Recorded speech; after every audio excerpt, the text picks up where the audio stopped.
Vamos ao raio-x.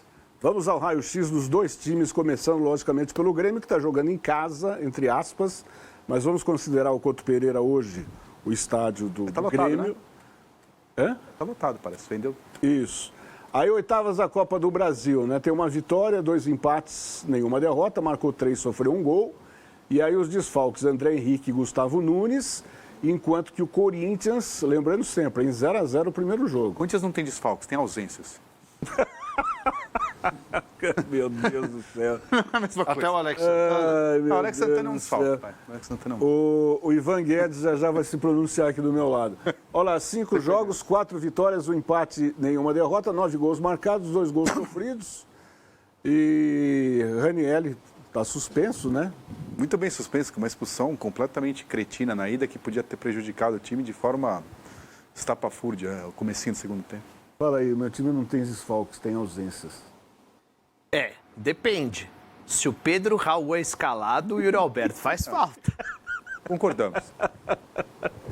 Cara, o Corinthians pagou 5 milhões de dólares no Pedro Raul. E 4 de euro no Mateuzinho. Pagou não? Tá pagando? Cara, se não pagar, vai pagar parcelado. um dia. Vai pagar um dia na justiça. Vai pagar um dia. Ontem eu Mas disse que contratou, o Pedro Raul. Ontem eu falei que o Juventude jogou com 2 a menos.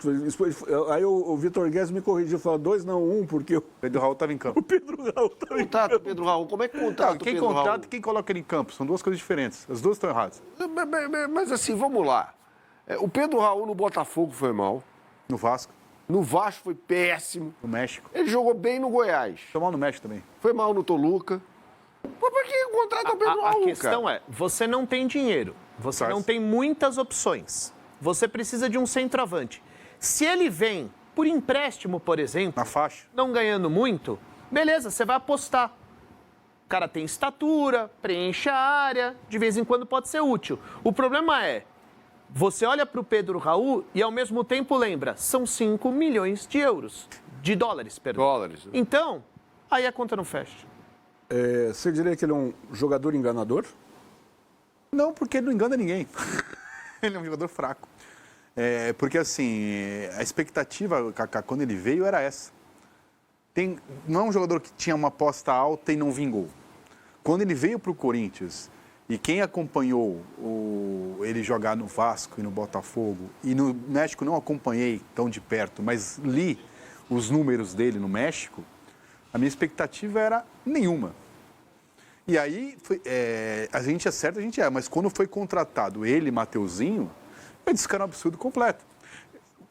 O Léo Maná não é o Zé Maria, não é o Giba, não é um lateral que vai entrar na história do Corinthians, né? Mas ele é da casa e é de graça. Foi campeão da Copa São Paulo. Para que gastar o que gastou com o Mateuzinho? O Arthur Souza, quando se perdeu porque não pagou uma parte, não vai jogar, também não é o Baltazar, o Lies, mas estava lá de graça. Você vai gastar 5 milhões num cara que não vai resolver o problema, eu não consigo entender isso. E outra coisa, não adianta você olhar só para a qualidade técnica do atleta, tá? Quando o Corinthians foi montar o grupo para essa temporada, todo mundo já sabia que o Yuri Alberto seria o centroavante da equipe. Perfeito? Você não tem, repito, muito dinheiro para gastar. Você tem um centroavante que vai ser o titular. Ou seja, para essa posição, você não vai poder gastar 5 milhões de dólares. Foi um substituto ali, né? Você vai lá, busca um substituto. A base, foi campeão da Copinha. Exato. Algum substituto que seja útil em determinados momentos, mas você vai gastar 5 milhões de dólares para trazer um jogador que vai fazer parte do seu time Você não tem principal. lateral esquerdo para escalar. Você gasta 5 milhões de dólares. A probabilidade de você colocar 2 centroavantes é bem menor, certo? E você vai gastar 5 milhões de dólares num reserva. Acrescenta Não aí o faz Mateuzinho sentido. que você cornetou, que não joga absolutamente... O Flamengo não é o Corinthians, mas o Flamengo tem torcida, mídia, pressão parecidas. Com as diferenças de Rio e São Paulo, que não é a mesma coisa, mas tem uma similaridade de cobrança de torcida, de olhar da mídia e tal. O Flamengo, a pior posição do Flamengo é a lateral direita, tinha 3, ele era o terceiro. Pois é. Assim, não precisa ser o... Dá para entender essa contratação? Aí você, não satisfeito, você renova com 2 anos por Fire, que também não está jogando nada. Mas aí eles viram ali o... Mas como você renova... Você dá 2 anos de contrato, você gasta 5 milhões. Assim, me tira os tubos, já que você falou Jô Soares, tinha aquele quadro, me tira os tubos? É esse caso aí. É uma renovação estapafúrdia essa do Corinthians de elenco, né? O Corinthians mandou embora caras, Mandou embora não, né? Não renovou o contrato com caras que poderiam ainda segurar o Juliano, Rojão. por exemplo. Poderiam segurar o Rojão. Juliano. Aí você faz uma renovação em que você piora o elenco. Para mim é pior o elenco, né? Muito pior. Aí você traz o Mateuzinho. Aí você se vê obrigado a ir contra o seu próprio discurso, que é renovar o contrato do Fagner. Então não tem planejamento. Disso sabemos. O planejamento é mal feito, né?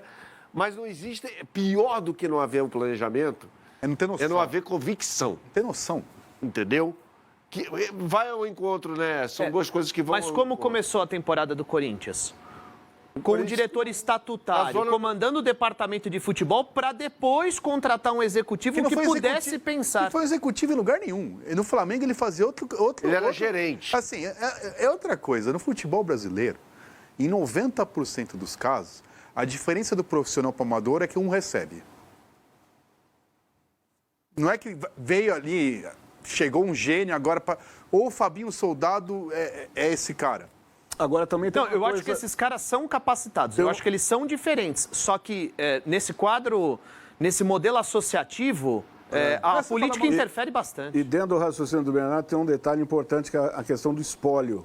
Quando você troca de técnico, no caso, por exemplo, o Ramon, ele tem que trabalhar com isso que está aí. Ele não fez parte da escolha do elenco.